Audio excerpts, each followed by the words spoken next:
ગીર સોમનાથ જિલ્લા SOG police દ્વારા નશીલા પદાર્થોના વેચાણ અને હેરફેર સામે સતત કાર્યવાહી હાથ ધરવામાં આવી રહી છે.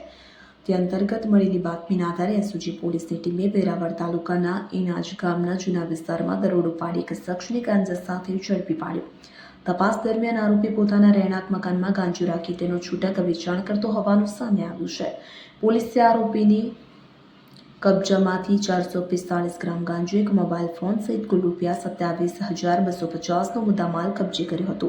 આ મામલે પોલીસે ઇણાજ ગામના રહેવાસી ચંદુલાલ કાનજીભાઈ અંકલેશ્વરીને ઝડપી પાડી તેની સામે NDPS એક્ટ હેઠળ ગુનો નોંધ્યો છે. આ અંગે વધુ તપાસ હાથ ધરવામાં આવી રહી છે. સમગ્ર કાર્યવાહી ગીર સોમનાથ એસઓજી પોલીસ દ્વારા કરવામાં આવી હતી. પ્રભાસ પાટણ પોલીસ સ્ટેશનમાં ગુનો નોંધવામાં આવ્યો છે.